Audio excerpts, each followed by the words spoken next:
Assalamualaikum warahmatullahi wabarakatuh. Bertemu lagi dengan channel Listrik Kusuka. Baiklah, pada pertemuan kali ini saya akan membahas tentang aritmatika pada bahasa Sia. Jadi aritmatika ini mencangkup tentang matematika dasar, di antaranya penjumlahan, pengurangan, perkalian, pembagian, dan modulus. Modulus itu adalah sisa bagi. Tidak usah berlama-lama, kita buka saja aplikasi Dev C++. Seperti biasa ya, caranya file, new source, ataupun kalian bisa mengklik tanda kertas ujung kiri, source, new source. Lalu kita langsung masukkan library, include stdio.h, lalu intmain, dan return 0. Nah, di sini kita mulai. Yang pertama kali akan kita bahas adalah penjumlahan. Kita bikin komen penjumlahan. Penjumlahan simbol yang digunakan dalam bahasa sini itu tanda plus, sama seperti biasa ya, tanda plus. Lalu kita akan menjumlahkan dua buah variabel. Karena kita akan menjumlahkan dua buah variabel, maka kita membutuhkan deklarasi dua buah variabel. Berarti misalkan kita pakai int x, nah ini bisa langsung dimasukkan nilai x nya ya. Misalkan nilai x nya 10, lalu int y, nah kita langsung masukkan juga nilai y nya misalkan 10. Terus penjumlahan antara x dan y akan menghasilkan integer baru, yaitu hasil penjumlahannya. Jadi kita harus mendeklarasikan hasil penjumlahannya. Di sini kita menggunakan int, tulis aja hasil underscore jumlah titik. Nah, coba kita run and compile. Kita save.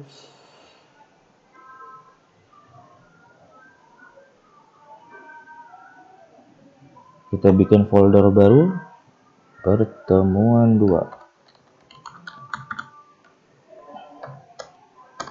Di sini kita tulis aritmatika.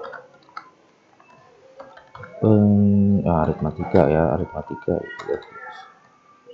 File namanya aritmatika, lalu kita pencet save. Nah, kita lihat tidak ada yang error ya. Jadi untuk deklarasi itu bukan hanya huruf, tapi bisa juga kata. Tetapi katanya ini tidak boleh pakai spasi. Misalkan hasil spasi jumlah, kalau dia pakai spasi akan error. Jadi dalam deklarasi tidak boleh ada spasi. Jadi kita pakai underscore. Apa itu namanya, underscore ya, garis bawah. Kita langsung saja, berarti hasil jumlah itu sama dengan x ditambah y. Untuk memunculkan nilai hasil jumlah, kita akan menggunakan printf ya, biasa printf kutip 2, jangan lupa ujungnya titik koma. Printf hasil dari penjumlahan persen d ditambah persen d itu sama dengan persen d, koma x, y, hasil jumlah. Jangan lupa di ujungnya titik koma. Coba kita run and compile. Kita lihat hasilnya. Lihat hasil penjumlahan 10 tambah 10 sama dengan 20. Nah, jadi seperti yang sudah saya jelaskan pada video sebelumnya, program itu membacanya dari atas ke bawah. Jadi yang pertama dia membaca mendeklarasikan x. Maka program tahu nih kalau X ini adalah bilangan bulat dengan nilai 10. Dan Y ini adalah bilangan bulat dengan nilai 10. Dan hasil jumlah adalah suatu bilangan bulat integer yang nilainya itu tidak kita ketahui. Lalu di sini kita masuk ke rumus. Rumus penjumlahan berarti hasil jumlah sama dengan X tambah Y.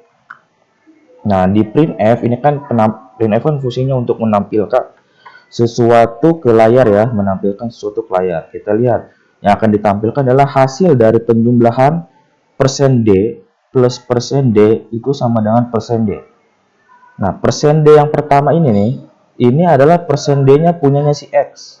Jadi hasil penjumlahan nilai dari X ditambah %D yang kedua berurutan ya. Ini adalah nilai dari Y.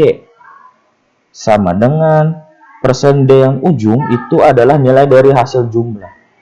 Nah, jadi hasil penjumlahan dari nilai X ditambah nilai Y sama dengan nilai dari hasil jumlahnya. Jadi paham ya, %D ini berurutan dari yang paling kiri, yang tengahnya Y, yang ujungnya punya hasil jumlah.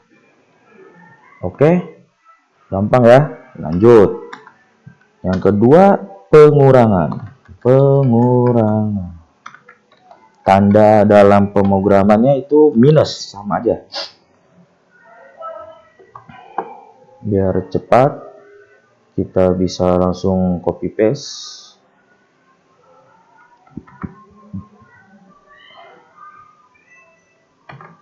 Nah, karena kita di sini bisa juga tidak menggunakan banyak variabel, misalkan nggak perlu INTX yang penjumlahan sama INTY, lalu yang pengurangan INTZ sama INTA misalkan.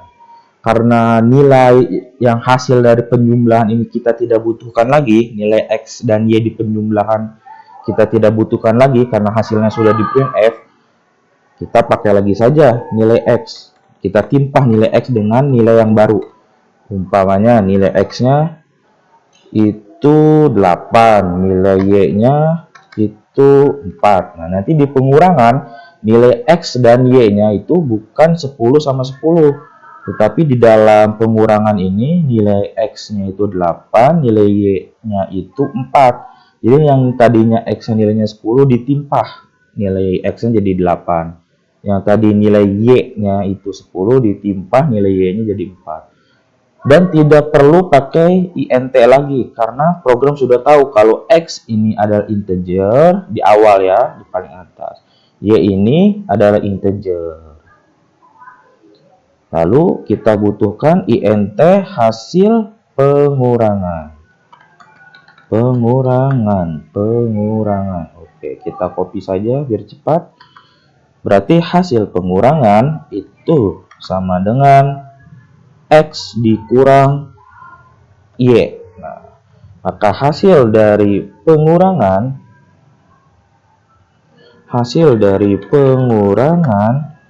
%D kurang %D itu sama dengan %D. %D yang pertama itu punya X nilainya, %D yang kedua itu punya Y, dan yang terakhir bukan hasil jumlah tapi hasil pengurangan. Oke, ini untuk pengurangan. Kita lihat ya apa yang akan terjadi. Kita close dulu. Nah, lihat hasil dari penjumlahan 10 tambah 10 sama dengan 20. Hasil pengurangan 8 kurang 4 sama dengan 4. Tapi di sini tidak ada enter ya, jadi kita buat enter. Kemarin sudah saya jelaskan membuat enter itu dengan garis miring ke kanan, bukan ke kiri ya, tapi ke kanan N, yang artinya new line atau baris baru. Kita compile kembali. Nah, lihat sekarang sudah ada di bagian bawahnya hasil penjumlahan 10 tambah 10, 10 yang ini itu nilai X, yang ini itu 10 nilai Y. Nah, itu sama dengan 20.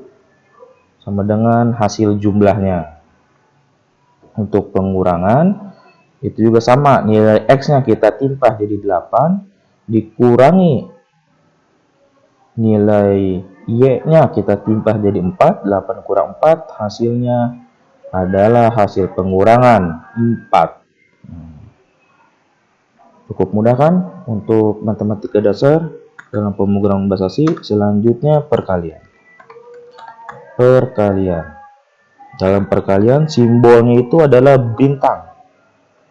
Bintang ya dalam perkalian. Biar enak kita langsung copy paste.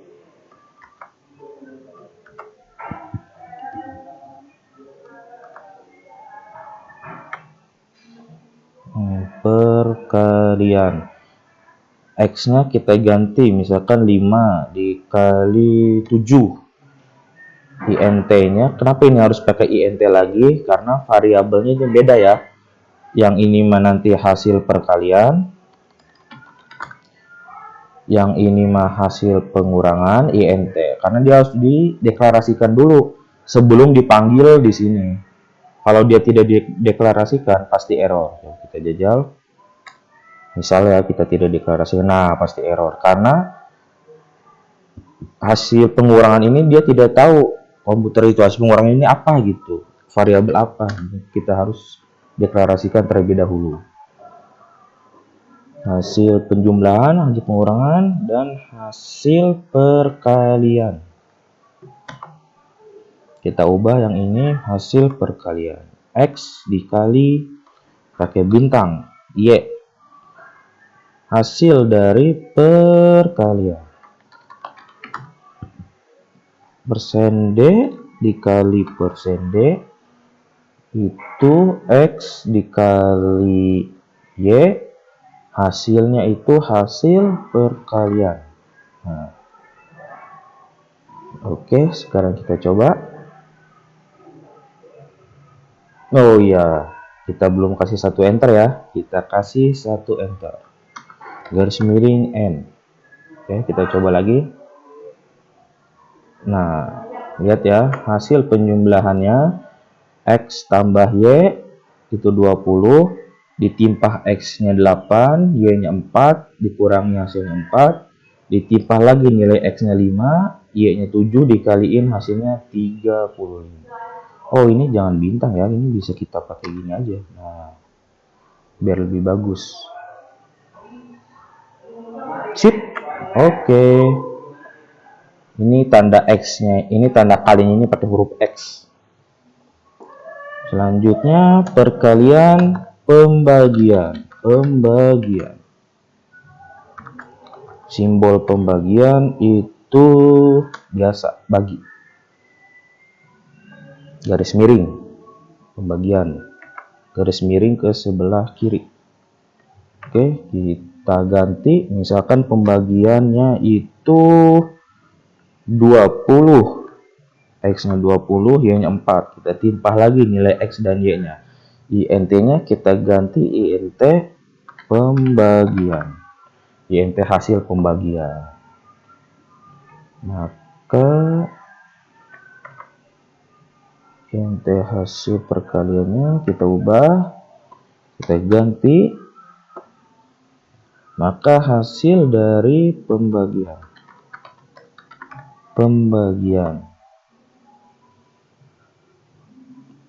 Persen D. Iya, berarti ini hasil pembagian. Tandanya itu bagi. Oke, kita coba run and compile. Oh iya, baris baru ya. Aduh, saya lupa terus. Kita kasih 1 kali enter. Nah, biar nggak lupa, kita langsung kasih 1 kali enter. Oke, kita run and compile. Nah, kita lihat yang pembagian X-nya 20, Y-nya 4. X-nya 20, Y-nya 4, maka hasil pembagian dari 20 dibagi 4 itu adalah 5. Persen D yang ini punya X, persen D yang ini punya Y, dan persen D yang ini punya hasil pembagian. Nah, terakhir itu adalah modulus atau sisa bagi. Nah, simbolnya itu adalah persen. Modulus atau sisa bagi. Sebelumnya saya ingin menjelaskan apa maksud dari sisa bagi. Ini sudah ada foto ya.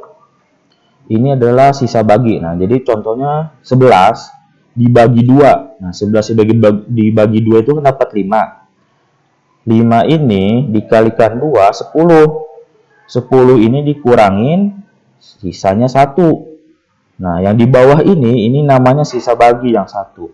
Dan yang di atas ini namanya hasil bagi.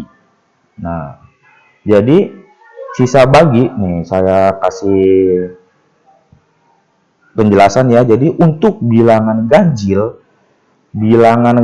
berapapun, mau itu 1.000.001, mau 101, mau 105, mau 107, mau 97, mau 95, semua nilai ganjil jika dibagi oleh 2, itu sisanya pasti 1. Sisa baginya pasti 1. Bilangan ganjil apapun dibagi dengan 2, itu sisanya pasti 1. Sedangkan kita lihat ini 62 genap ya. 62 dibagi 2. 6 bagi 2 dapat 3. 3 kali 2 6. Dikurangin 6 kurang 6 0. 2-nya turun. 2 bagi 2 1. 1 kali 2 2. Dikurangin 2 kurang 2 0. Nah, untuk bilangan genap berapapun nilainya bilangan genap, jika dibagi 2, sisanya pasti 0. Sisa baginya pasti 0. Yang di atas hasil bagi ya, 31-nya itu hasil baginya. Hasil bagi dari 62 dibagi 2. Sisa baginya itu yang bawah. Sisa baginya itu pasti 0. Bilangan genap berapapun dibagi 2, sisa baginya itu 0. Sekarang kita coba untuk modulus betul atau tidak. Oke, kita coba X-nya tetap ya. X-nya nilainya 20, Y-nya tetap 20. INT-nya itu hasil modulus. Hasil modulusnya itu X persen. X persen Y. Terus persennya sisa bagi dari persen D. Dan persen D sama dengan persen D. Kita lihat. Nah, lihat ya. Sisa bagi dari 20 dan 4 itu sama dengan 0. Jadi sisa bagi 20 dan 4 itu 0. Jadi sisa bagi 20 dan 4, 20 bagi 4 itu kan 5. Sisanya 0. Contoh lain. Misalkan kita gantilah ininya 21. Kita coba 21. Nah, sisa bagi dari 21 dibagi 4 itu adalah 1. 20 dibagi 4 itu adalah 1. Contohnya lagi, misalkan kita gantinya 23. Kita lihat. Sisa bagi 23 dibagi 4 itu ada 3. Jadi 23 dibagi 4 kan 20. Sisa baginya itu 3. Itu untuk modulus. Oke, cukup sekian dari saya. Wassalamualaikum warahmatullahi wabarakatuh.